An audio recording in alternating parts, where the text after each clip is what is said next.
Alright, welcome back to another video. As you can see here, and by the title, I'm going to be telling you how to play Exploding Kittens. Obviously, if you watched the llamas video, so you already know how to play that. And this is another game I'm super fond of, Exploding Kittens, right here. It's a great card game. It's not it's more luck based than llamas is, but it's still super fun.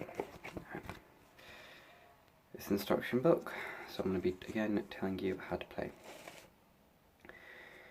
It's quite similar to llamas if you've already done that. So essentially you have a deck, you each start with 4 cards, and then you also get given a card known as a diffusion card. Like that. It's green, you get that. Depending on how many players you're playing with, that depends on how many exploding kittens you have. As you can see, I have 3 here. There's not the 4th one in the deck, but usually I only play one-on-ones again, so I only need to put 1 in the deck. In terms of the diffusion cards, there's 6 of these, so you can draw like that, but again on one-on-ones I tend to take out 2.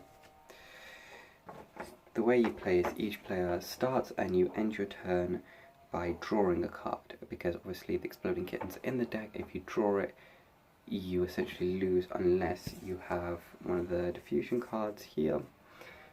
You play that and then you can shuffle the card back in the deck any way you want, or you can put it on top if you feel like, and that person will have to draw next. That's not too advisory for me, if I'm going to be honest, mainly just because they might have a shuffle card, which lets them shuffle the deck.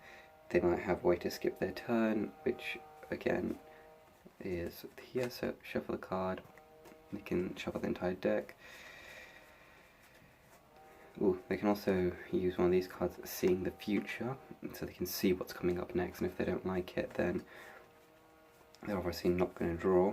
No cards here, as I was saying, you can stop any player from doing anything, except playing diffusions, obviously. And then there's the skip card right there, cheater. So you can skip your turn, attack, and make someone else have 2 turns. Again, quite viable. To do, each card has their own number of thingies. Diffusions, there's 6. Attack, there's 4. Skips, there's 4. Favor cards, which again I showed you that it's someone, you have to give someone a card. That's 4. Nope, there's 5. Shuffle, there's 4 of them. And See the Future, there's 5 of them as well. You also have variation cards. Now those are these. So as you can see, it's the rainbow barfing cat. If you have 2 in your hand, you can play them both essentially, and then you get to take a card randomly from your player's hand. Usually there are advanced combos to doing this. It's kind of hard to get done. So if you have 2 of a kind, you can randomly take. If you have 3 of a kind, you can ask for one of their cards. But it's really hard to get 3 of one thingy is the problem, to actually ask for a specific card. If you somehow have 5 different cards in your hand, so actions for that. Yeah, if you have 5 different cards of any variations, if you've got like a skip, an attack, a favor, a shuffle, See the Future maybe, you can take a card from the discard pile and you can add it to your hand. Usually I don't tend to play this much because it can get quite complex if you're doing that, and that strategy is super hard to pull off in one-on-one situations sometimes. So it's not the most ideal. And obviously on these variations you have 4 of each.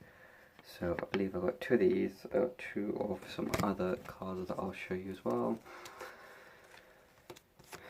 2 catamelons, if you can sort of see that here.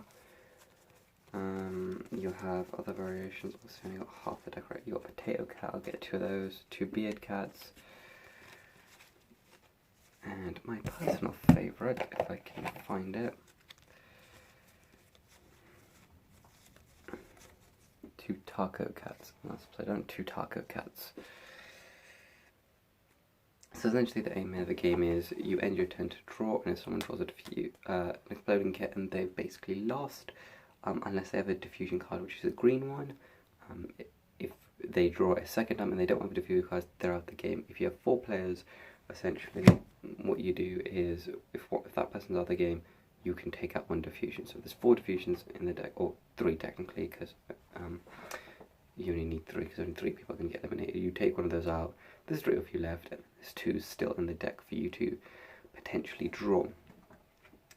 Now, that's the main gist of Exploding Kittens. You sort of get that. Again, same with the llamas, you don't put any cards at the bottom of the deck. It becomes a discard pile. Yeah, there's not really much to it other than that, I would say. Yeah, whenever you randomly take cards, I'll say shuffle your hand before someone says they're going to randomly take a card from your hand, just so they don't guaranteed or they haven't been watching you move your cards around and they know where the diffusion is. Always shuffle so that they can figure it out. You can count cards left in the discard pile, so that's always useful. Yeah, there's no maximum and minimum hard size, so you can have as many cards as you want, so it's not completely like llamas. So it's 2 to 5 players, so do that, age 7 and up. So again, quite easy to play, quite easy to pick up. These times, this is the original edition. I think you can get a Not Safe for Work edition, which I think is just a bit more vulgar. I think that's the only difference in it. In terms of tips and tricks for this game, I don't really have any. This is more of a game of chance, so it's essentially getting the right draws. You want to get these as soon as you can. If you get 2, especially one-on-one situations, just take a card from the person's hands because you're more likely to win. And usually, if you get a See the Future card, use it straight away. You always like to know coming. Nopes I tend to use sometimes when someone's got a double of a card, so like I just showed you the double Catmelon, say no to that straight away, because that's annoying to lose a card in your hand, but that also makes you waste a card in your hand, so that lowers your hand rate. That's the main idea, especially when you're playing one-on-ones, or even if you're not, to have someone's hand as low as it can possibly be, because then when you take a card, it's more likely to be a good card. So if someone's stacking cards, they've got like 10 cards in their hand, you're essentially screwed because most of them are good and you're less likely to pull something good if you get a chance to get something good is the problem. In 4 players, again, it's a game of random chance, so it's all about mind games. So whenever you play something, whenever you decide to skip your turn, like for example you've seen the future and then you decide to skip your turn, it might be because you have a good card second, and if you're playing one-on-ones, they might think that, or they might not, so they might shuffle the deck to see that.